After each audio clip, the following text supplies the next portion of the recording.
Ritchie's Fabulae Faciles, Episode 8-1. The Rescue.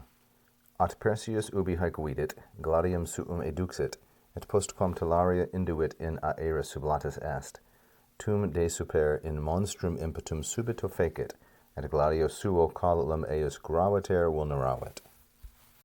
In the previous portion of the story, Perseus runs up while Andromeda is chained to the rock, and the creature appears from the sea. But Perseus, when he saw these things, gladium suum eduxit, he drew his sword, and after he put on his sandals, he was raised into the air. So this sentence contains a subordinated clause introduced by ubi, then a main clause, another subordinating clause introduced by postquam, and then a second main clause.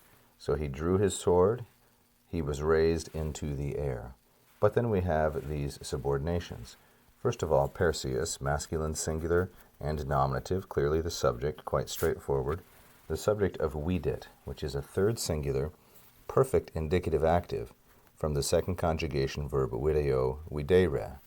Haec is the object, neuter plural, and accusative. This demonstrative adjective, hic haec hoc, is being used here as a substantive, that is, as a pronoun.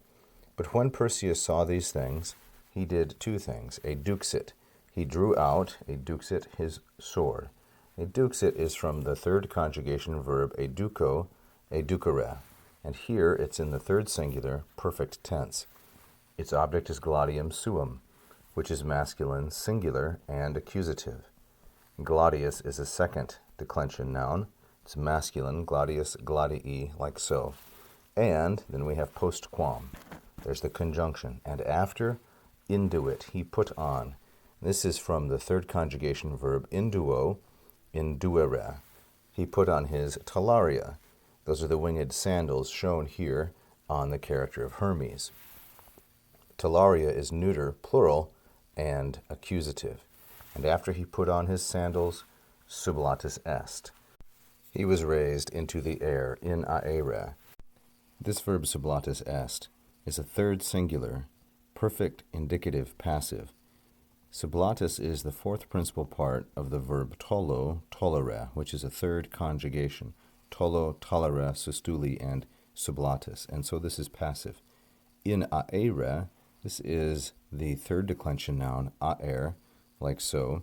Aeris. It's often written with a diaresis like this, these two dots, to show that the A and the E do not constitute a diphthong. That is because this is from a Greek noun, and it's not to be confused with the neuter iris, like so, where this is a diphthong, it's neuter, and this word means bronze.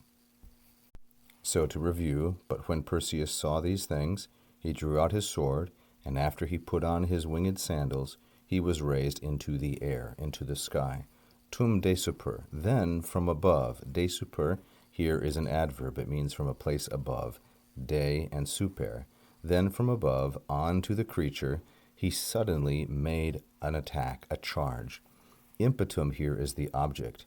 It's the fourth declension noun, impetus, impetus, like so. It's masculine. It's the object of fecit, which is a third singular, perfect indicative active from facio facere. Then he made an attack in monstrum against the creature. He did so from above, de super, and he did so suddenly, subito, which is also an adverb. And at gladio suo colum eius graviter vulneravit, and with his own sword, the one he drew back here, remember, gladio suo is masculine, singular, and ablative of instrument, ablativus instrumentalis. And with his own sword he wounded, vulneravit, its neck, colum eius, deeply or severely. Vulneravit is a third singular, perfect indicative active, from the first conjugation verb vulnero, vulnerare, like so. Its object is colum, which is accusative. Eius refers to the monstrum, and graviter is an adverb.